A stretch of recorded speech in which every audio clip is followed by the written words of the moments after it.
Hello, it's the 21st of October. I'm in the Premer Valley, southwest corner of the Liverpool Plains today. I'm just going to work my way up north from here along the western edge of the Liverpool Plains. Have a look at a few crops as we go. I'm just here looking at a field of sun-top wheat. Sort of just finishing flowering, looking pretty good. There was a fall of rain here last night. There wasn't much, it was about 5 mil I think, but just made the ground a bit sticky this morning, but it's well and truly gone now.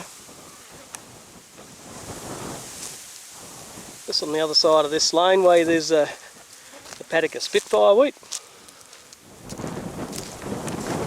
It's a lot shorter, it's probably a good 4 to 6 inches shorter than what the sun top is, and yeah, it's hard to say what the yield difference will be between the two, but the sun top definitely looks like the better crop at this stage of the game. Sun top generally has a little bit better leaf retention too, and less white tips. I'll do a head count in the sun top and see what it says. There's roughly about 60-65 grains per head and around a 30 to 35 heads per square metre count here. So it's pretty handy. It'll probably, with a count like that, you may be looking at something like 23-24 bags, 2.1 tonne to the acre sort of thing. And a little bit will depend on how it finishes from here, but yeah, it could even do a bit better than that. Looking at it, it's not a bad looking crop at all. From here I'll just head a little bit further west and have a look at some durum and start heading north. Still just a Premer. This is opposite the Spitfire wheat I was looking at a moment ago. It's looks like a late barley crop into some sorghum country that's struggling big time. It's a pretty good example of the difference between long fallow and short fallow this year, and just how dry the season is, even in an area like Premer. Okay, just still at Premer, just a little further west of where we were a second ago. This is a field of durum wheat. Pretty handy crop. The heads look good. They're very compact compared to what a breadwheat head looked like. Flies are pretty bad here, but not as bad as what they were at Moray North the other day. A little bit of leaf disease sort of creeping into the wheat here. May prevent it from sort of putting the protein into the head the way it should, but other than that it's not showing many signs of disease at all. It's pretty good. I'll do a quick head count here and see what I come up with. You've got to sort of be half careful walking around these paddocks. They're cracking open pretty bad. You put your foot down there pretty quickly.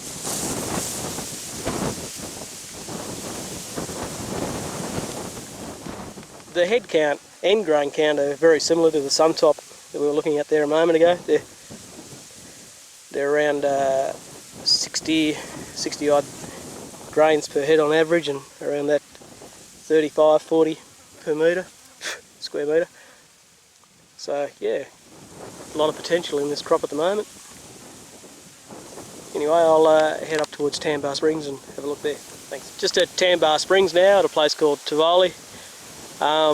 This is a paddock of Granger barley planted in mid-May. It had 100 kilos of N post-emergence, when was that put on, in August? No, 100 kilos of urea, not 100 kilos of N post-plant. Probably not too far away from harvest. Yield-wise, you'd have to say it'd be nudging 1.6, 1.7 tonne to the acre maybe. I'll just rub a sample out and see what the screenings are like. Yeah, it doesn't look too bad. The screenings, the grain's fairly plump. It's probably still about 10 days off harvest. Feeling it, it feels still a little wet. A couple of small ones in there, but looking at the colour you might think that it's got some protein in it too. I'll go and have a look, see what else we can find out here. Okay, just still at Tambar Springs here, just in a field of Jandaroy durum wheat sown in mid-June. it's doing it pretty tough. I mean, from a yield perspective, you think it's not going to go too bad, but once you get into it, there's a lot of whiteheads in here. I'll have a look into these whiteheads in a sec and see whether there's actually any grain in them or not. But as a percentage of the crop, you could say there's maybe between 5% and 20% whiteheads, depending on where you are in the field. Just where I am here now is probably one of the better spots.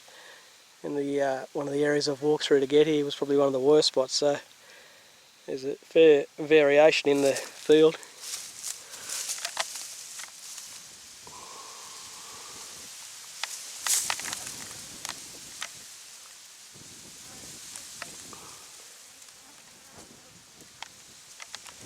Anyway, I'll just have a look at a few of these whiteheads and see what's in them. Yeah, as expected, these whiteheads basically got nothing in them. Some of them have got a grain or two in them that's going to pinch up and shrivel up, but generally speaking, there's sort of nothing in them.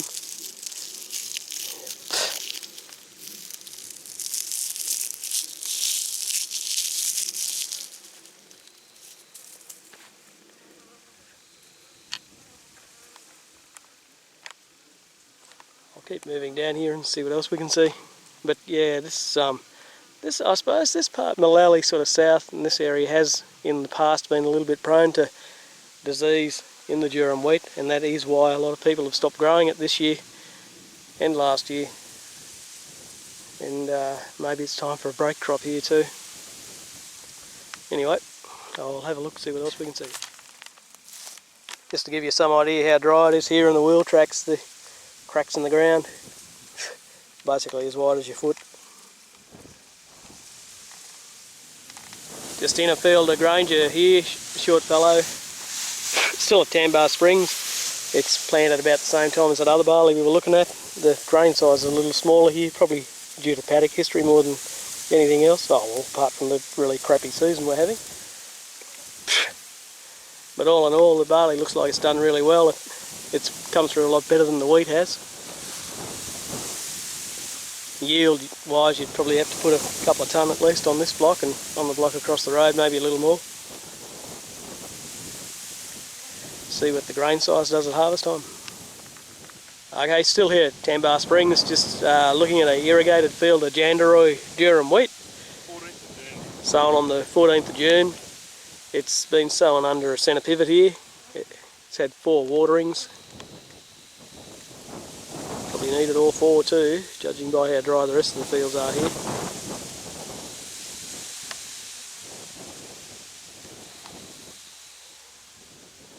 It's obvious there's a hell of a lot less disease in this than what there is in the dry land. So it's chalk and cheese between this one and the other one. And yield wise, the heads are a bit longer and probably going to fill maybe 4 to 5 wide too. Looks like they're stacking up pretty well in there now. So yeah, you could be looking at maybe 35–40% more yield off this block.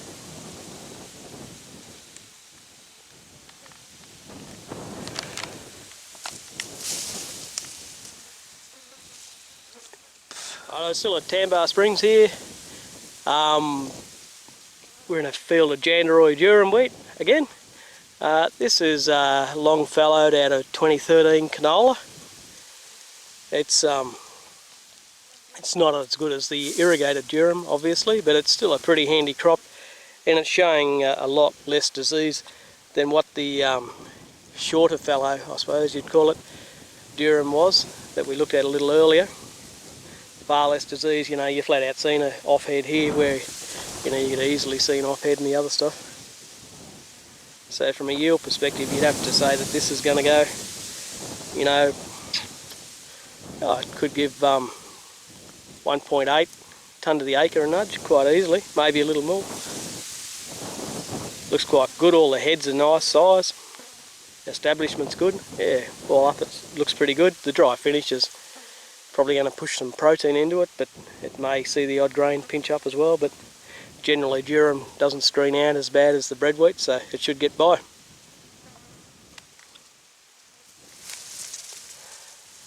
Righto, I'll head a little bit further north and see what we can see. Still here at Tambar Springs, field of canola that's been planted into country that was allocated to sorghum last year that didn't get planted, so it's had a pretty long fallow. It's looking pretty good, you know, yield wise. You may be looking at a tonne, 1.2 tonne to the acre here. It's going to get windrowed here in the next week or so, so we should have a yield and a oil content on this one pretty soon.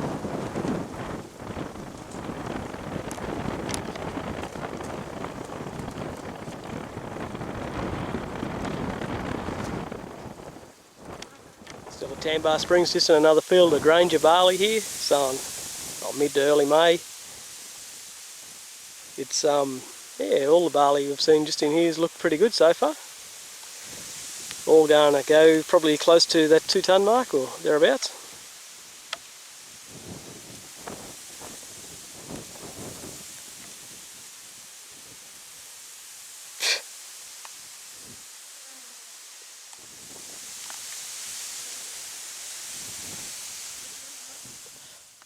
Just south of Mullaley now, looking at a field of durum wheat. Doesn't look too bad. It's pretty similar to the other durum that we've seen today. Probably a little less disease in this field than what we've seen in some of the other dryland fields, but it's I think it's a fairly long fallow, this block too, so that's probably helping it out with the disease. It's from a yield perspective, yeah, probably similar to the other one, you know, anywhere around that 1.5, 1.67 tonne to the acre. Across the road there's another field. I'll just duck over and have a look at it. Yeah, this is the paddock of durum across the road. It's doing it a little tougher, mainly on the headlands. Around the edges you can see where it's ran out of moisture, it's a lot more susceptible to the disease. Further out in the field, I'll try and zoom in on it, it's not as bad. And yeah, it looks similar to the paddock across the road, but yeah, obviously there'll be a bit of a sprinkling of disease across it. I'll just duck in around the corner here and have a look, see what else I can see. Okay, I'm just a bit closer to Mullaley down the Bando LK road. Field of barley here. It's probably every bit as good as the barley we were looking at closer to Tambar Springs. So, you know, potentially 2 tonne, 2.1, 2.2 tonne to the acre as a yield. Heads are a little smaller maybe, and it's a little bit later in development, which may not help its screenings, but all in all it doesn't look too bad. There's a paddock of favour beans just over there. I'll just duck across and have a look at that, and then go and have a look at this bit of canola across the road. On this field of favour beans here at Mullaley. They're not brilliant. There's the grubs eating them already. I can see a few grubs in there on the pods that are there. There's not many plants with pods to the top. Most of them are quite thinly podded. And the Heliothis pressure sort of coming on too.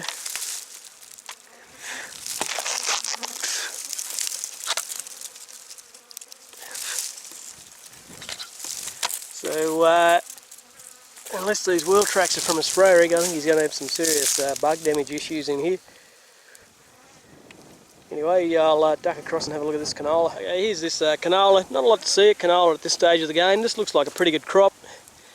You'd have to put at least sort of 1 tonne to the acre on this crop. It's good height. It's got a lot of pods, and probably pretty close to being windrowed. I'll just peel a couple of pods open and have a look and see what the black seed count is.